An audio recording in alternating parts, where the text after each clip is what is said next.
In this riveting tale, follow a girl called Candy as she journeys deep into the depths of the forest in search of a way to bring glory and prosperity back to her village. Sit back and enjoy.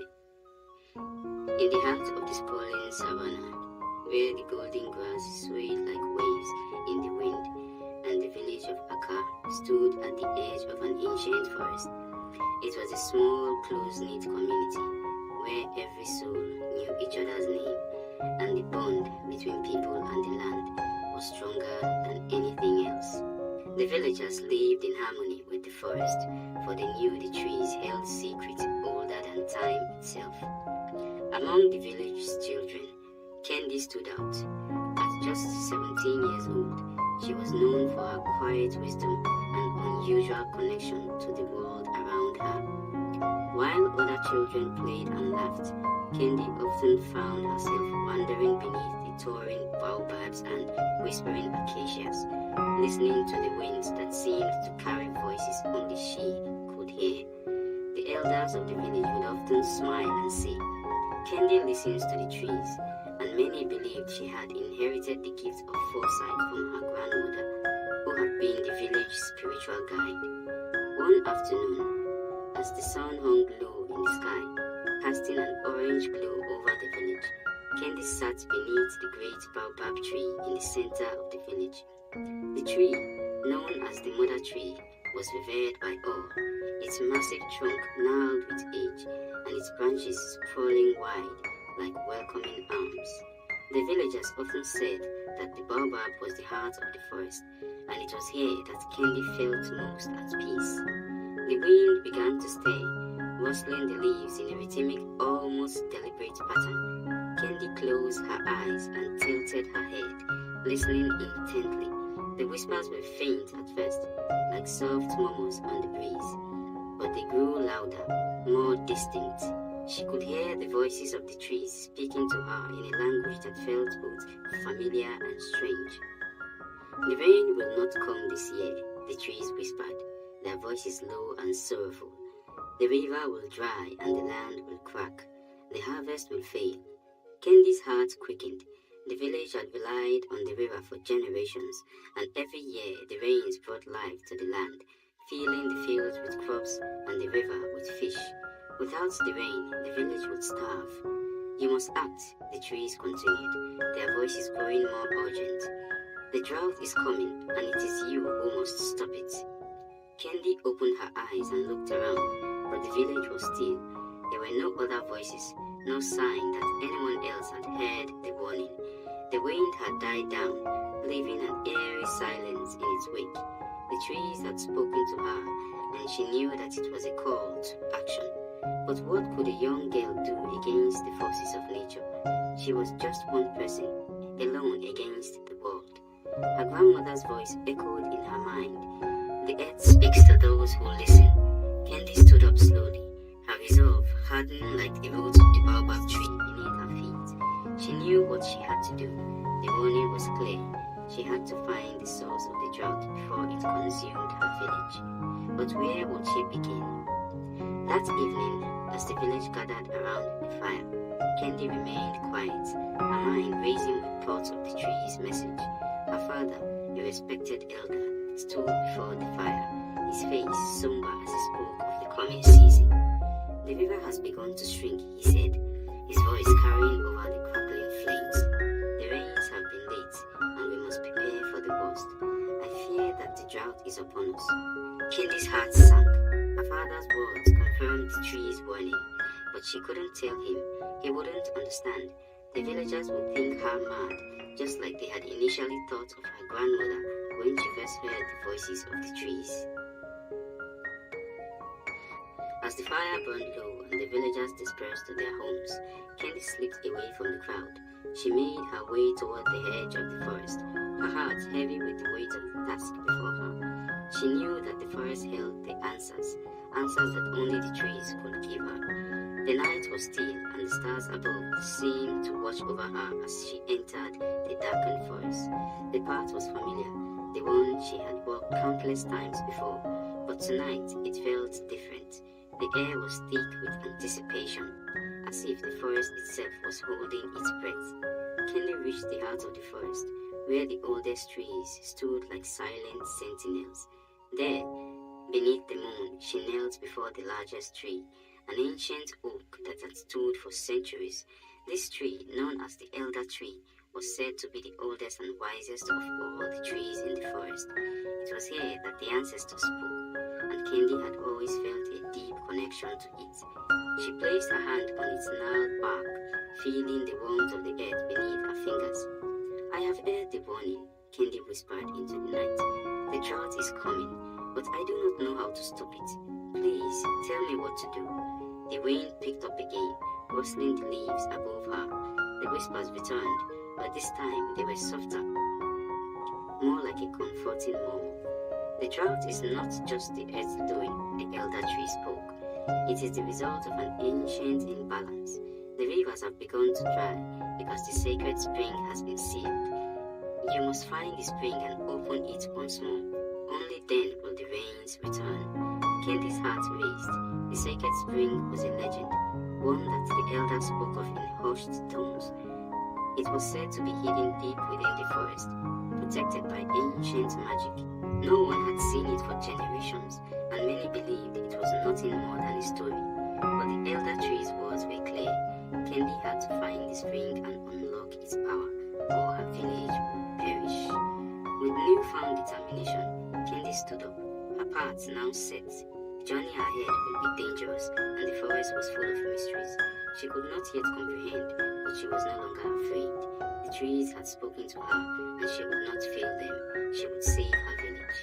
The night stretched on, and Candy began her journey toward the heart of the forest, where the sacred spring awaited her. Candy's heart raced as she ventured deeper into the forest. The moonlight barely filtered through the thick canopy above, casting shifting shadows on the ground. The air felt heavier here, laden with an ancient energy that seemed to pause in time with her footsteps. Each step she took seemed to echo in her chest, but there was no turning back now. The elder tree's words burned in her mind. The sacred spring has been sealed. You must open it once more. Candy had heard the stories, the old tales whispered by the elders around the fire, of the sacred spring hidden deep in the forest, a place of great power.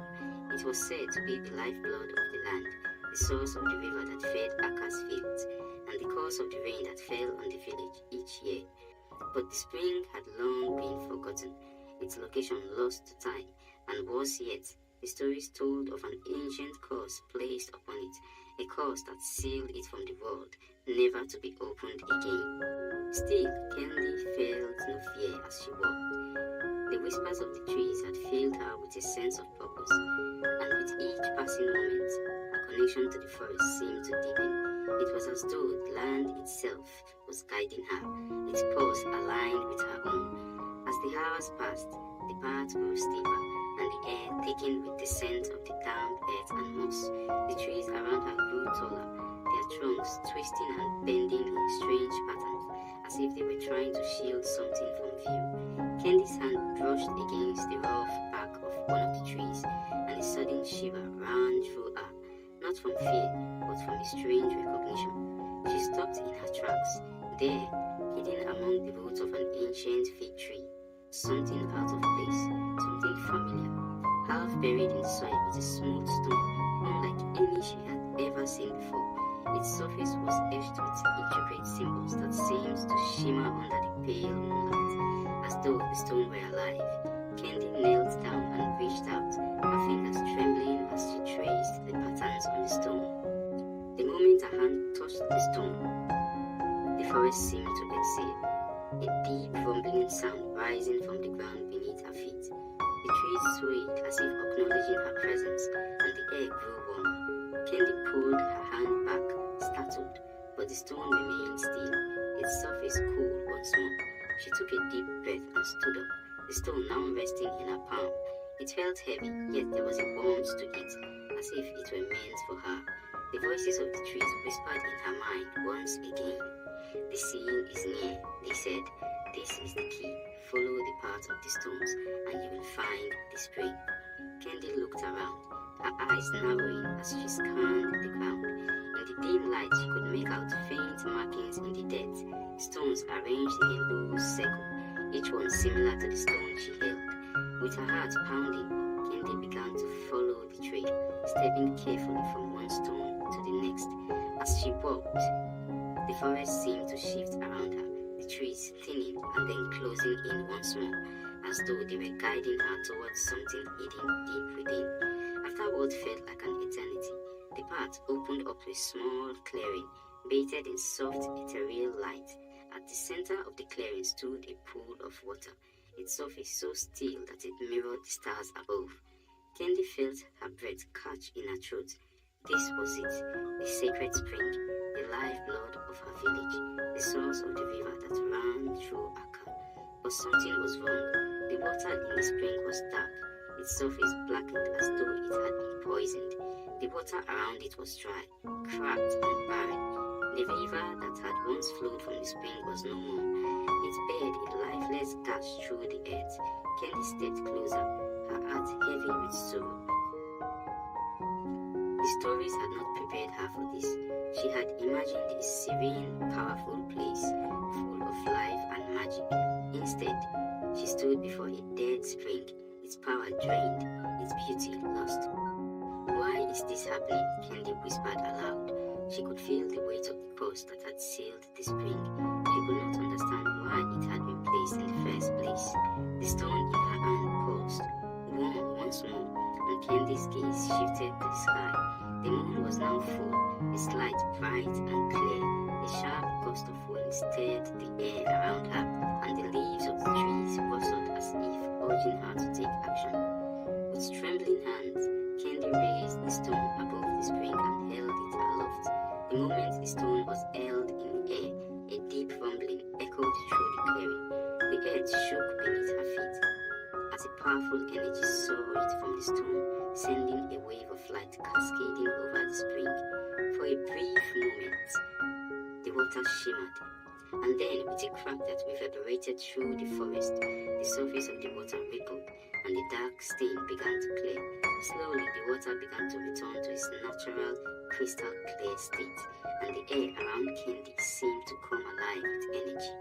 The trees creaked and groaned as if stretching after a long sleep, and the ground beneath her feet seemed to pulse with renewed life. The curse had been lifted. But just as Candy felt a momentary relief, a shadow loomed over her. She turned around, and her heart dropped as she saw a figure emerging from the trees. A figure draped in dark robes, its face obscured by a hood. The figure moved with a slow, deliberate grace, its eyes glowing faintly in the dim light. Candy's breath caught in her throat. Candy had heard of the guardians of the sacred spring, ancient protectors who had once kept the balance of the land, but had been lost to time. The figure stopped at the edge of the clearing, its voice echoing like the wind itself. "You have broken the seal," the figure intoned, its voice cold and commanding. "But there are consequences for tampering with the forces of nature." Candy's heart pounded in her chest as the figure stepped closer.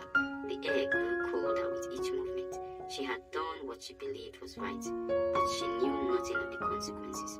What was she to do now? The figure stepped closer, its presence commanding, yet still. Candy's heart raced as the shadows of the trees seemed to grow darker, encircling her in a tightening grip. She clutched the stone in her hand, its warmth a stark contrast to the chill in the air. The figure's eyes gleamed faintly, like twin stars in the darkness, and its voice echoed once more, the melody of ancient power. "You have awoken forces long dormant, child," the figure said. "The spring was sealed for a reason. It is not just a source of life, it is a source of balance. The world cannot function without equilibrium." Candy took a step back, her mind racing.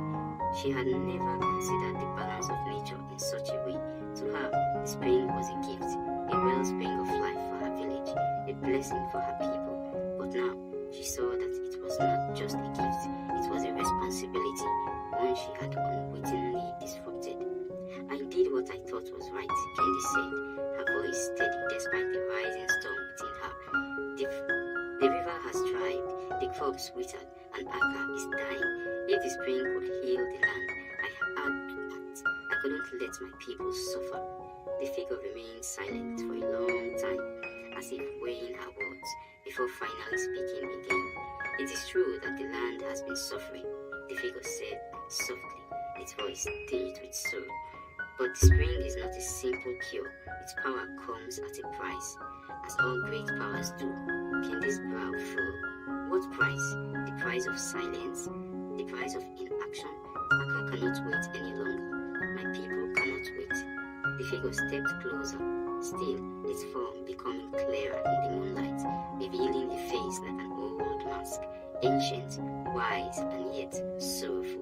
There is no quick solution, child, no easy answer. Its voice dropped to a whisper. The spring will restore the land, but only if the heart of Aka is restored first. Candy's chest tightened at those words.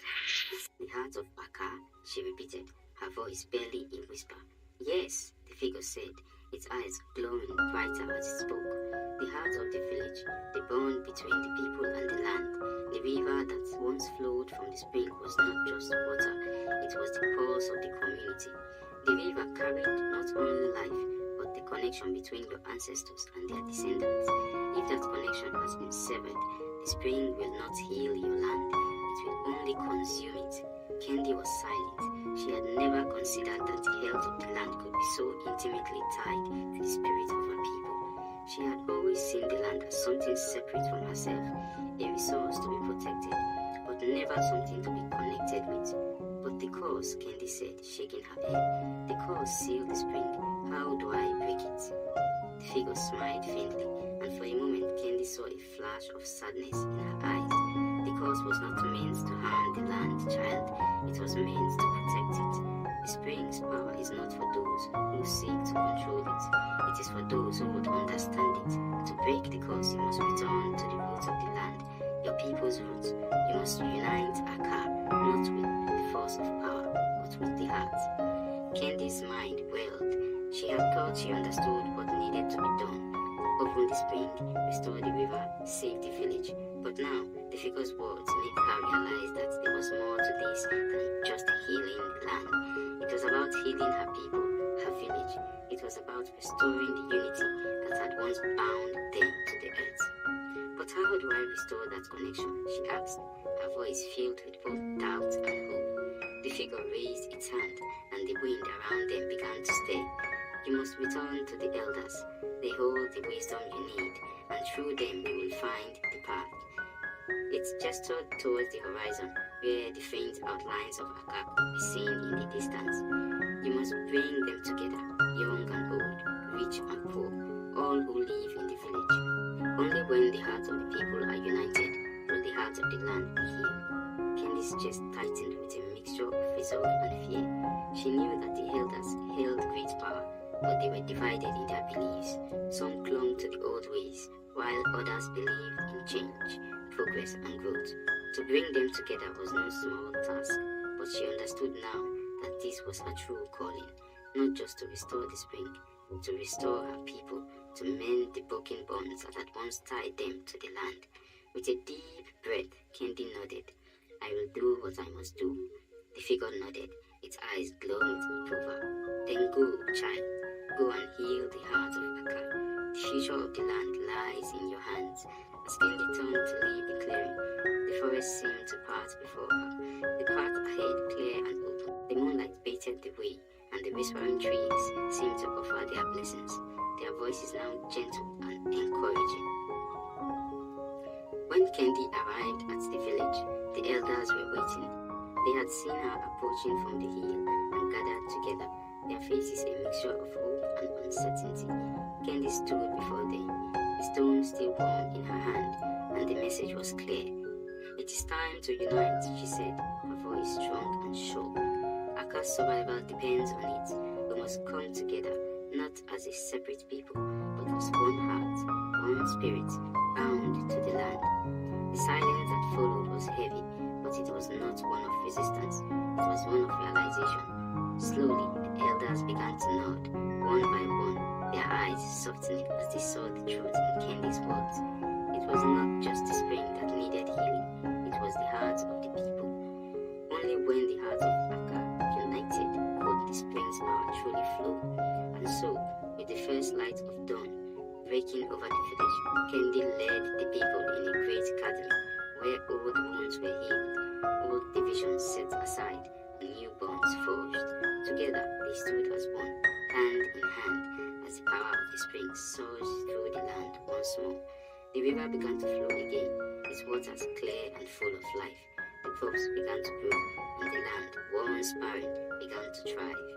And as the village flourished, so did its people, united in their love for the land, the spirit of Akar and each other. Kendi had not only opened the spring, she had opened the hearts of her people, and in doing so, she had restored the balance. What do you think of this amazing story?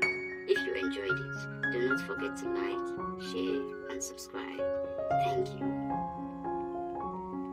The long-awaited part 2 is here. In this emotional and final part, follow Kemi, a young girl who enters into a dark agreement with a snake in an attempt to save her dying father. As her secret unravels, Kemi faces unimaginable consequences. Relax and enjoy. When Rotimi got home that night, he was out of breath. Luckily, their parents didn't see him running into the house, so they didn't ask what was wrong. He went straight to his room and lay on his bed, staring up at the ceiling. He was just a boy, but even at his young age, he knew what Kemi had been doing was serious. He had seen something no one should ever see. He thought about telling their parents, but he was afraid. He understood the consequences of revealing Kemi's secret. So, he just lay there, waiting for Kemi to return. When Kemi finally got home, her face was still wet from crying. She didn't even stop to greet anyone. She went straight to Rotimi's room and knelt down by his bed. She couldn't hold back her tears as she begged him. "Please, Rotimi," Kemi whispered. "You have to keep this a secret. I didn't want to do it. I did it to save Papa." Rotimi sat up and looked at her, his face serious. He didn't say anything for a long time. He just listened. Kemi explained everything: the snake, the money, their father's illness. She told him how scared she was, how she felt trapped. In the end, Rotimi sighed and agreed to keep the secret, but on one condition. "I'll keep quiet," he said, "but only if I can come with you. Every time you go to the stream, I'll follow you. I want to make sure nothing bad happens again." Kemi wiped her tears and nodded. She didn't want him to come, but she had no choice. That night, she went to her room and cried. She cried until she had no more tears. As she sat on her bed, she felt a sharp pain in her stomach, like something twisting inside her. She gasped, clutching her belly, but the pain went away as quickly as it came. Exhausted, she lay down and fell asleep. Weeks passed, and Kemi stopped going to the stream to meet Ire. She would only fetch water and return home. She didn't sing. She didn't see the snake. She didn't take any more money. And for a while, life was quiet. But then, one day, their father's health started to fail again. This time, he became so sick that Kemi feared he might die. She hadn't gotten any money from the snake, and the little they had saved was almost gone. One evening, as her father lay pale and weak on his mat, Kemi sat in her room, holding her head in her hands. She was filled with worry and guilt. What should she do now? The snake had warned her that if she stopped sleeping with it, her father would fall ill again. She had stopped, and now it was happening. She didn't know what to do. Finally, she called Rotimi to her room and explained everything again. She told him how their father was getting worse and how she feared it was because she had stopped going to the stream. Rotimi listened quietly, then looked at her and said, "We must tell Mama." Kemi's heart dropped. "No, Rotimi, please," she pleaded. "We can't tell Mama. She won't understand."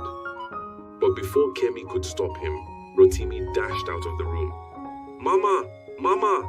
he shouted, running to their mother's room. Kemi ran after him, but it was too late. Their mother was sitting beside their father, fanning him gently when Rotimi burst in. "Mama, Kemi is sleeping with a snake," he blurted out. Their mother stopped fanning. Her eyes widened, and she turned to Rotimi slowly. "What did you just say?" she asked, her voice trembling. "Kemi is sleeping with a snake," Rotimi repeated. "Every time she goes to the stream, the snake gives her money. That's how she's been paying for Papa's medicine." The fans slipped from their mother's hand and fell to the floor.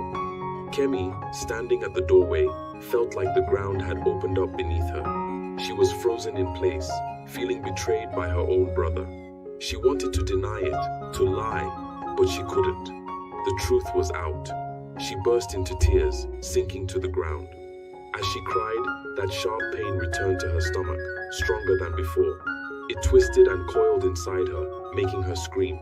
Their mother rushed to her side, her face pale with fear. "Kemi, what's happening?" she cried, but Kemi couldn't answer. She could only scream. Rotimi stood frozen, staring at his sister. Even their father, who had been lying unconscious, stirred on his mat. Everyone watched in horror as a snake, long and slick, began to crawl out from between Kemi's legs. Kemi, despite her pain, reached down and grabbed the snake with both hands. She pulled it out, using all the strength she had left. The pain was unbearable, and with one final gasp, she fell to the floor. Kemi was dead. Rotimi, shaking with rage and fear, grabbed the pestle lying beside him and slammed it down on the snake's head, crushing it. The snake twitched, and then it was still. Their mother screamed, holding Kemi's lifeless body. Rotimi stood there, his face pale and his hands trembling. They couldn't believe what had just happened. Later that evening, they reported the matter to the village king. The village was in shock. The king decided to set a trap for the snake, Ire. So the next day, Kemi's mother went to the stream, accompanied by some of the king's guards. She sat by the water, and the king's guards hid behind the trees, waiting with logs of wood and machetes. Kemi's mother began to sing, her voice filled with pain. It was the same song Kemi used to sing, and just as before, the snake was drawn to it. Ire slithered out of the bushes, its long body moving toward the sound. But when it saw Kemi's mother, it stopped. "You're not Kemi," the snake hissed. "Why are you singing her song?" Kemi's mother stood up, her eyes full of tears. "I am Kemi's mother," she said, her voice breaking. "You destroyed my daughter's life. Today, you will pay." Before Ire could react, the king's guards leapt out from their hiding places. They surrounded the snake and began hitting it with heavy logs and sharp machetes. The snake hissed and tried to escape, but it was no use. The guards beat it until it lay motionless on the ground, its life snuffed out. That night, the snake's body was burned for everyone to see. As the flames rose high into the night sky, many other girls came forward, confessing that they too had been visited by the snake. They had kept quiet out of fear and shame, but Kemi's death had given them the courage to speak out. It was a day of mourning in the village. Kemi had lost her life trying to save her father, but she had also saved many others by exposing the snake. Without her, the evil would have continued, and more innocent girls would have fallen prey to the snake's trap. In the end, the palace took responsibility for Kemi's father's treatment and made sure the family was cared for. But nothing could fill the emptiness that Kemi's death had left behind. The village would never forget her. What do you think of this emotional tale? Do you think it was right for Rotimi to tell on his sister, or should he have kept his mouth shut? Drop your thoughts in the comments, and don't forget to like, share, and subscribe. In this gripping story, follow Kemi, a young girl who strikes a dangerous deal with a mysterious snake to save her ailing father. As she grapples with guilt and fear, Kemi must face the consequences of her choices and the secrets that threaten to tear her family apart. Once upon a time in a village called Idanre, a place where the hills stretched tall against the sky and the streams were clear and cool, there lived Kemi, a young pretty girl in her late teens. Kemi's father was a vegetable farmer. Her mother sold these vegetables at the market, and her younger brother, Rotimi, spent his days chasing after goats in the fields. Life was hard, but they managed until one day when things took a bad turn as her father fell ill. At first it was just a fever, but it got worse. His breathing became heavy, and his skin burned like fire. They had no money for medicine, and the herbs her mother used did nothing to heal him. Kemi watched as her father's strength faded away, and every day her heart grew heavier. One evening, After fetching water from the stream, Kemi sat by the water's edge. The sun was setting, painting the sky in soft pinks and oranges. She placed the heavy water pot beside her and began to cry. Her tears fell into the stream, mixing with the flowing water. She sang a sad song, one her mother used to sing when times were hard. Her voice was soft, but the pain in it was clear. She cried and sang until it got quite dark, and the stars appeared in the sky, and eventually exhaustion took over. She fell asleep under the tree by the stream.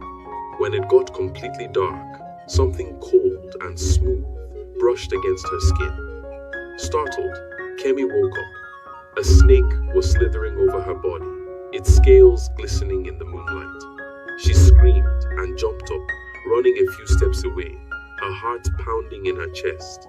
But then she realized she had left her water pot by the stream. It was late, and her family needed the water, so she forced herself to go back. As she reached for the pot, a soft voice stopped her. "Don't be afraid," the voice said. Kemi froze and looked around. She saw no one. "Down here," the voice said again. Her eyes dropped to the snake. It was looking at her, and she realized with a shock that it was the snake speaking. You can talk?" Kemi asked, her voice shaking. "Yes," the snake replied. "My name is Ire. I heard you crying and I wanted to help." Kemi was too shocked to move. She had never heard of a snake that could talk. "Help? How can a snake help me?" she asked, still crouching by the water. "I heard your song and I felt your sadness," Ire said, its voice calm and soft. "I have been lonely for a long time. I only ask for your company. If you sing for me each time you come to fetch water, I will give you something in return." Kemi stared at the snake, unsure of what to say. "What could you give me?" she finally asked. Ire slithered closer and set a small calabash beside her. "Every time you sing for me, you will find this calabash filled with money when you return home." Kemi felt her chest tighten. Money. They needed money for her father's medicine. But could she really trust a snake? She stood up quickly, shaking her head. "I don't want your money," she said, her voice trembling. She picked up her pot and hurried home. That night, when Kemi reached her house, she found her father's condition had worsened. His breathing was shallow, and he could barely open his eyes. Her mother sat by his side, looking more tired than ever. Kemi knew then that they needed money urgently, or they would lose him. The next day, with her heart heavy, Kemi returned to the stream. After fetching water, she sat under the tree again. She closed her eyes, took a deep breath, and began to sing the same sad song. Her voice floated over the water, and soon enough, she heard the rustling of leaves. Ire slithered out from the shadows. "You came back," the snake said, almost sounding pleased. "I need the money," Kemi said quietly, her eyes fixed on the ground, "for my father's medicine." Ire nodded its head slowly. "Then take the calabash," it said. "It will be full by the time you return home." Kemi picked up the calabash and went home, her heart pounding. When she opened it, she almost screamed. The small calabash was full of cash, enough to pay for her father's medicine and more. Her hands shook as she showed her mother, explaining that she had found a job working for the queen as a maid. Her mother believed her, and with the money, they bought the medicine her father needed. His health slowly improved, and for the first time in weeks, there was hope in their home. But the visits to the stream continued. Every day after fetching water, Kemi would sit under the tree and sing for Ire. And every evening, when she returned home, the calabash would be filled with money. Her family stopped asking questions, but they wondered how she had found such a good job. One day, however, her father's health took a sudden turn for the worse. He grew sicker than ever, and the medicine they had was no longer enough. They needed more, and they needed it fast. The next evening, Kemi went to the stream, her heart heavy with worry. After she sang, Ire emerged as usual, its eyes watching her closely. Kemi swallowed hard and said, I need more money. My father's health is getting worse. Ire was silent for a moment. Then it spoke. I can give you more, but for that, you must do something for me. Kemi frowned. What do you want? The snake moved closer, its eyes gleaming in the moonlight. You must let me sleep with you, it said, its voice soft but firm. Kemi's heart stopped. She had never expected this. She had thought they were friends. How could it ask this of her? She was a virgin, and the idea of lying with a snake terrified her. She shook her head, unable to speak at first. I can't, she whispered. But then she thought of her father lying sick at home, struggling to breathe. She had no other choice. Her father needed the money, and without it, he would die. Tears filled her eyes as she nodded. I'll do it. Ire slithered back into the shadows, and when it returned, it gave Kemi a larger calabash. Tomorrow night, it said, come back and we will seal our agreement. The next night, Kemi prepared herself. She went to the stream, her legs trembling. She sat under the tree, waiting for the darkness to fall. When night came, Ire appeared, its body long and sleek. Slowly, it crept between her legs, and Kemi clenched her fists, biting her lip to keep from crying out. It was painful, and tears ran down her cheeks as the snake coiled around her. When it was over, Kemi gathered her clothes and ran home, crying all the way. The large calabash was waiting for her, full of money, but this time the price felt much too high. Kemi cried all the way home that night. She felt ashamed and dirty. She had done something she never imagined she would do, and for what? Money, her father's life. But the guilt weighed on her, and the tears wouldn't stop. When she got home, her mother was sitting outside, peeling yams for dinner. Kemi, are you all right? Her mother asked, her face lined with worry. I'm fine, Mama, Kemi said, forcing a smile. She didn't want to worry her mother more than she already was. I just had a long day. She slipped into her room and lay on her mat, curling into herself. That night, she didn't sleep. She kept thinking about what had happened at the stream, about Ire, the snake, and how she had let it take advantage of her. Her father's health was improving, but at what cost? She felt trapped, like she had sold her soul for a handful of coins. Days turned into weeks, and her father got better. He could walk again, and his strength was returning. Kemi's family was happy, but she wasn't. Every night she went to the stream, sang for Ire, and lay with it. Each time, it got harder to hide her pain. The money kept coming, but she didn't care anymore. She just wanted it to stop. One evening, after another painful night with the snake, Kemi told Ire, I don't need your money anymore. My father is well. We have to stop. Ire's cold eyes watched her. If we stop, your father will become sick again, the snake said simply. Kemi's heart sank. But he's healthy now, she protested. He doesn't need anything more. If you stop coming to me, he will fall ill again, Ire repeated, its voice calm but final. Kemi felt like the ground had been ripped from under her feet. She had no choice. If she stopped, her father would suffer. She cried for hours by the stream that night, wondering what she had gotten herself into. She had thought the deal would save her family, but now it seemed like a curse. The weeks passed, and Kemi continued going to the stream every night. She sang for Ire, and the snake slithered between her legs, cold and heavy. Each time it hurt, but she kept going because of her father. But one night, everything changed. Her little brother, Rotimi, had noticed her sadness. He was small but clever, and he had always looked up to his big sister. That evening, he heard her crying in her room. He knocked on her door. Sister, what's wrong? Rotimi asked, his small voice full of concern. Nothing, Rotimi, Kemi said quickly, wiping her tears. Go to bed. But Rotimi wasn't convinced. He could see the sadness in Kemi's eyes, and he knew something was wrong. So, next evening, he decided to follow her. He didn't tell anyone, not even their mother. He just watched as Kemi left the house with her water pot, and then he quietly followed her through the trees, staying out of sight. Kemi didn't notice him.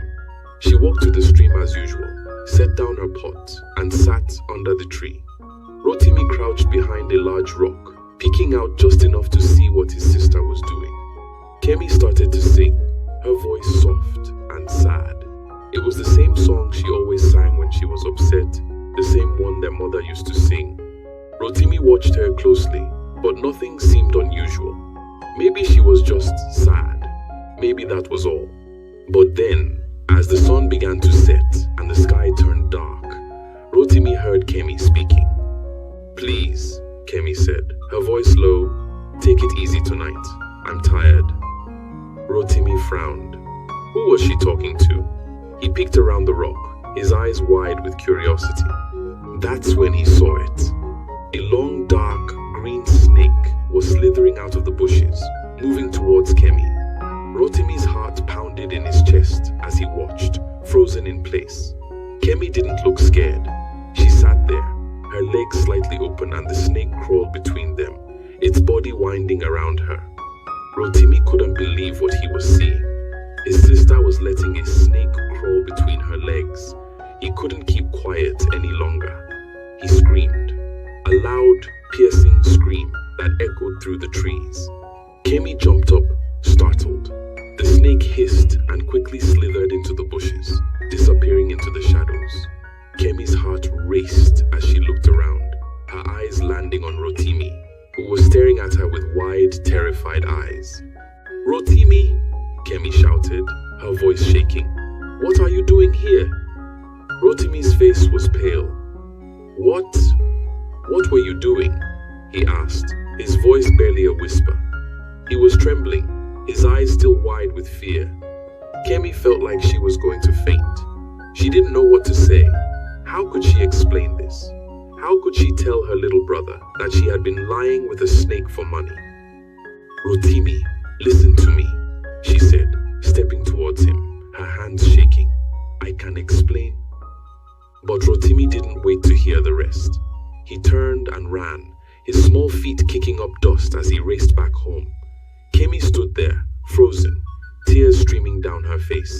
She had kept this secret for so long, but now it was out. What do you think of this amazing story? What will later happen to Kemi? What will now become of her relationship with the snake? Will her brother Rotimi tell on her, or will he protect her sister's secret? Share your thoughts in the comments, and don't forget to like, share, and subscribe as you wait for part 2. In this gripping story, follow Toby, a young man whose life takes a surprising turn when he meets the spirit being Chinaza in a nightclub. Sit back and enjoy. In the lively city of Lagos, where the streets were always buzzing with people and the sound of music floated from every corner, Toby found peace in the energy of the night. He was just an ordinary guy, tall and lean, with an easy smile that seemed to put everyone around him at ease. By day, he worked hard, but by night, he danced harder.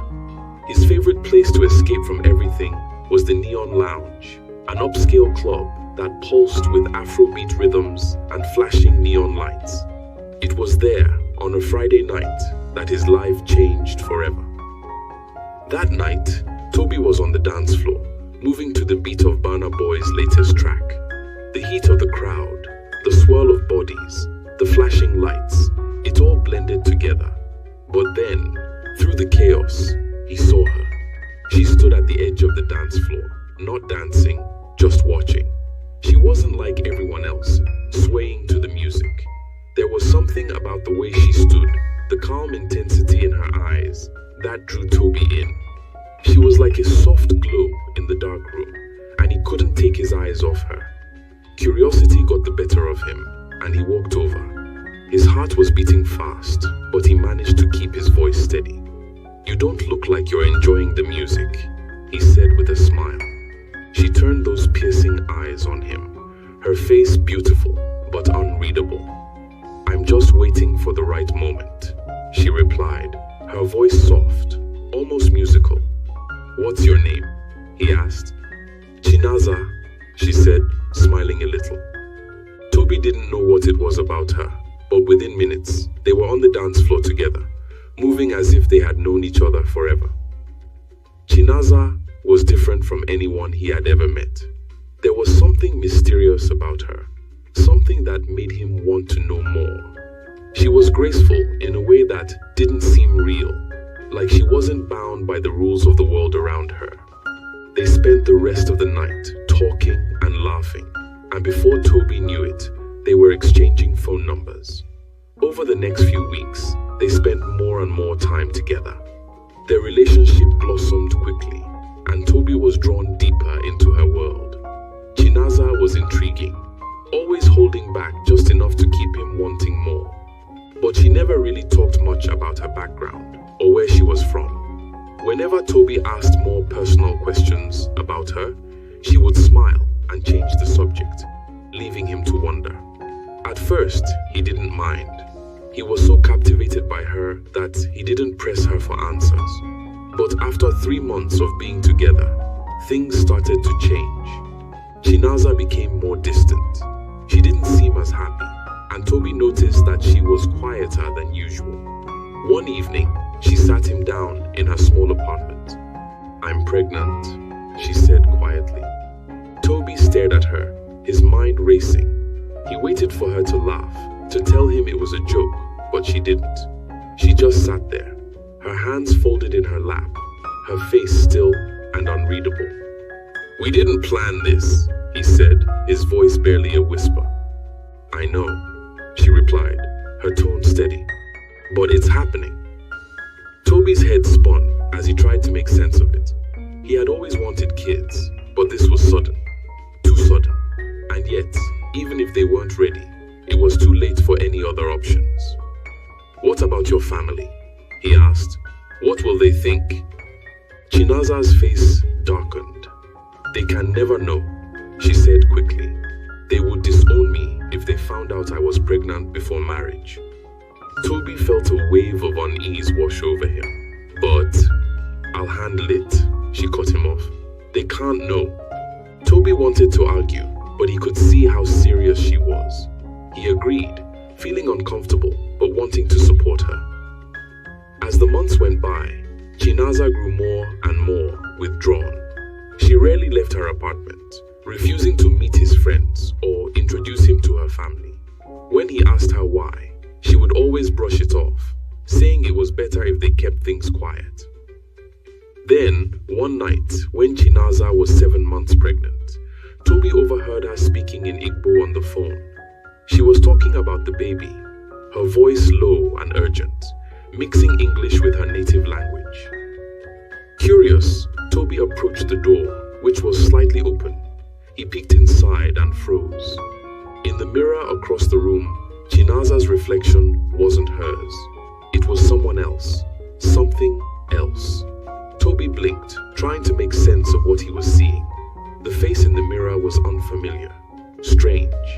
Then he heard a voice, unlike Chinaza's, say, "I have to go," and the reflection shifted, transforming back into Chinaza. Toby's heart raced. What had he just witnessed? He wanted to confront her, to ask her what was going on, but fear gripped him. Maybe it was the stress of the pregnancy. Maybe he was just imagining things. So, he stayed quiet. 2 months later, their daughter was born on a full moon night. Chinaza insisted on giving birth at home, in their bedroom. The birth was quick and easy, almost too easy. They named her Amaka. When Toby first saw his daughter, she was perfect, tiny and delicate, a tiny reflection of Chinaza. For the first 5 years of Amaka's life, things were relatively normal. But then, strange things began to happen. One evening, Toby was playing with Amaka in the living room. She was running around in circles, giggling. Then, in the blink of an eye, she was gone. Toby looked around, thinking she had hidden behind the furniture, but she was nowhere to be found. "Amaka," he called, panic rising in his chest. Suddenly, she reappeared in the middle of the room, smiling as if nothing had happened. "Daddy, I was playing," she said, her eyes twinkling mischievously. Toby stared at her, unable to process what he had just seen.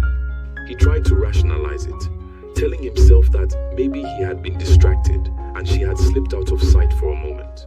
But as it happened again and again, it became harder to deny the truth.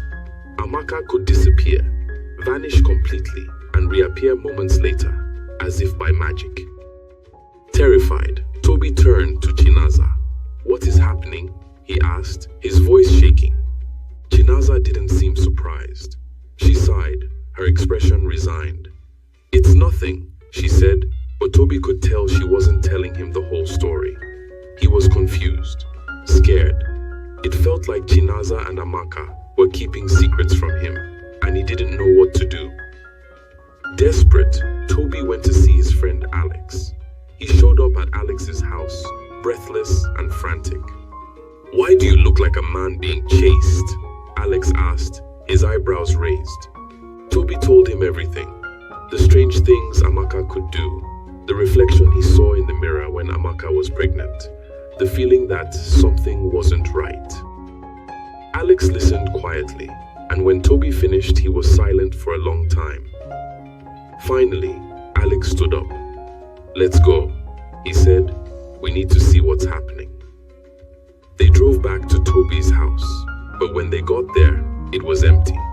There was no sign of Chinaza or Amaka. Toby called out for them, his voice echoing in the silence. Then, out of nowhere, Amaka appeared, laughing as she always did. Alex screamed, "Jesus!" and ran out of the house. Toby ran after him, begging him to stay, but Alex refused to come back inside. "I'll wait out here," he said. Toby returned to the house, his heart pounding. "Amaka, where is your mother?" he asked. "Mommy is gone," she said simply. "She will never come back." Toby's blood ran cold. "Where did she go?" "To where she came from," Amaka replied, her voice calm. Toby couldn't understand what was happening. He needed answers. He knelt down and looked into Amaka's eyes. "I need to go somewhere for a while, but I want you to stay here, okay?" he said gently. Amaka nodded, and Toby rushed outside to meet Alex. "You've seen everything for yourself," Toby said, tears streaming down his face. "What do I do?" Alex suggested they go to Badagry, a place known for its connections to the supernatural. Reluctantly, Toby agreed. They visited an old spiritualist, a man with eyes that seemed to hold centuries of wisdom. Toby told him everything, how he met Chinaza, the strange conversation he overheard, Amaka's abilities. The spiritualist listened quietly before speaking in a low, thoughtful voice. "Your wife was not human," he said. "She was a spirit from the realm between life and death, a spirit who needed to fulfill her destiny by having a child. She chose you to father that child. Your daughter, Amaka, is special. She belongs to both worlds, the human world and the spirit world." Toby's mind reeled with questions, but one stood out. Will Amaka disappear, like her mother? The spiritualist shook his head. "No," he said, "but you must love her, care for her, and teach her to control her powers.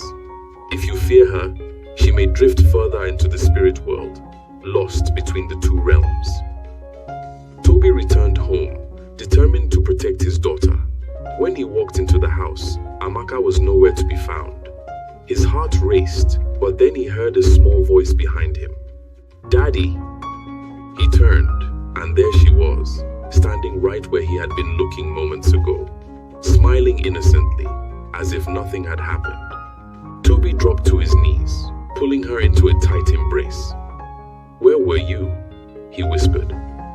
"I was right here," she said softly, her eyes wide and beautiful. And as Toby held her, he knew that, no matter what, he would always protect her, no matter how different she was.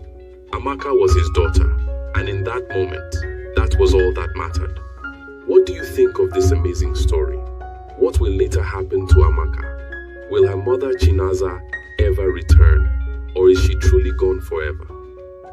Share your thoughts in the comments, and don't forget to like, share, and subscribe as you wait for part 2. A long time ago, there was a king who was famous for his wisdom throughout the entire land. Nothing was hidden from him, and it seemed as if news of even the most secret things reached him through the air. However, he had a strange habit. Every day after dinner, when the table was cleared and no one else was around, a loyal servant had to bring him one more dish. This dish was always covered, and even the servant didn't know what was in it. No one else knew either, because the king never uncovered it to eat until he was completely alone. This routine went on for a long time until one day, the servant who brought the dish was so curious that he couldn't resist taking the dish to his room. After carefully locking the door, he lifted the cover and saw a white snake lying on the dish. When he saw it, he couldn't resist the temptation to taste it, so he cut off a small piece and put it into his mouth. As soon as it touched his tongue, he heard a strange whispering sound coming from outside his window.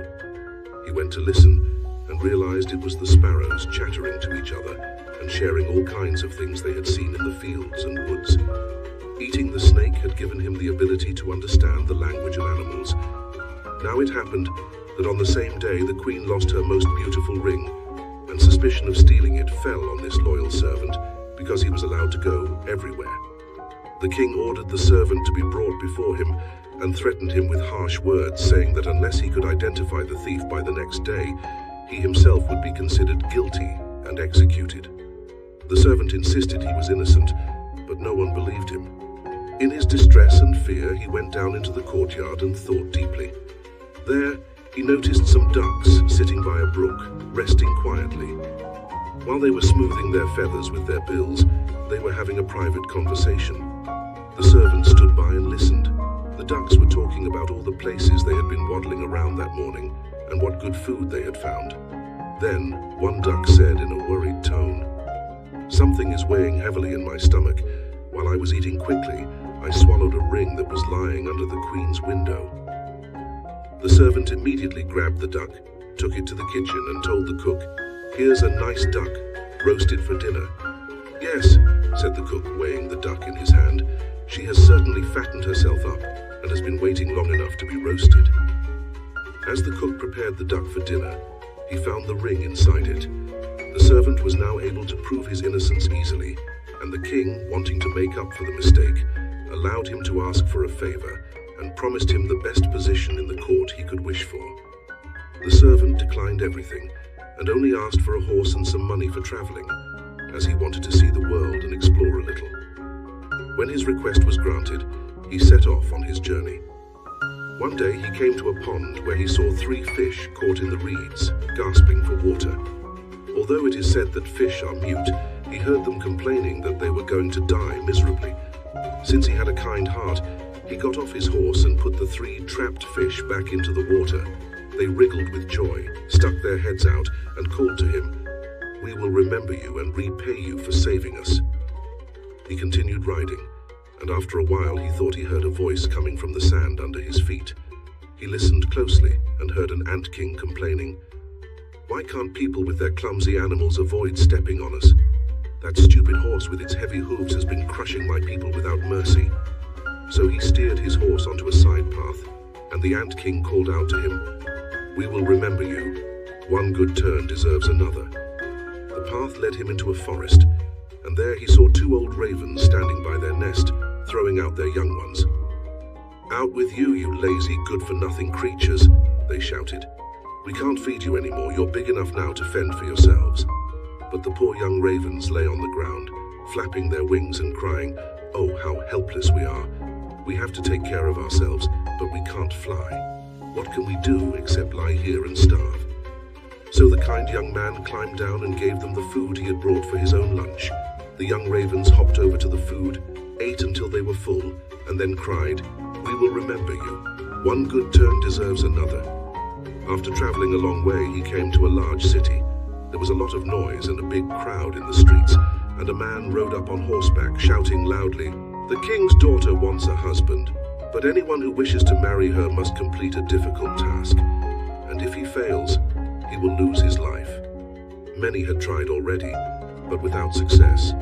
However, when the young man saw the king's daughter, he was so struck by her beauty that he forgot all the danger and went to the king to declare himself a suitor. He was then led to the sea, where a gold ring was thrown in front of him. The king ordered him to retrieve the ring from the bottom of the sea and warned, "If you come back without it, you will be thrown in again and again until you drown in the waves." The people felt sorry for the handsome young man. Then they left, leaving him alone by the sea. He stood on the shore thinking about what to do when suddenly he saw 3 fish swimming towards him. They were the very fish whose lives he had saved. The fish in the middle held a mussel in its mouth, which it placed at the young man's feet. When he picked it up and opened it, there was the gold ring inside the shell. Overjoyed, he took it to the king, expecting to receive the promised reward. But when the proud princess saw that he wasn't of noble birth like her, she scorned him and demanded he perform another task. She went into the garden and with her own hands scattered 10 sacks of millet seed on the grass. Then she said, "By tomorrow morning at sunrise, all these seeds must be gathered up, and not a single one should be missing." The young man sat down in the garden and wondered how he could possibly complete this task, but he couldn't think of anything. He sat there sadly, waiting for dawn, when he would be led to his death. But as soon as the first rays of the sun shone into the garden, he saw all 10 sacks standing side by side, completely full, with not a single seed missing. The ant king had come during the night with thousands and thousands of ants, and the grateful creatures had worked hard to gather all the millet seeds into the sacks. Soon after, the king's daughter came down to the garden and was amazed to see that the young man had completed the task she had set for him. But she still couldn't let go of her pride and said, "Even though he has completed both tasks, he won't be my husband until he brings me an apple from the tree of life." The young man didn't know where the tree of life was, but he set out and was willing to keep going as long as he could, even though he had no hope of finding it. After traveling through 3 kingdoms, he came one evening to a forest and lay down under a tree to sleep. He heard a rustling in the branches, and a golden apple fell into his hand. At the same time, 3 ravens flew down, perched on his knee, and said, "We are the 3 young ravens you saved from starving. When we grew up and heard you were looking for the golden apple, we flew over the sea to the end of the world, where the tree of life stands, and brought you the apple." Full of joy, the young man headed home and took the golden apple to the king's beautiful daughter, who had no more excuses. They cut the apple of life in half and ate it together, and then her heart was filled with love for him, and they lived happily together in peace for a very long time.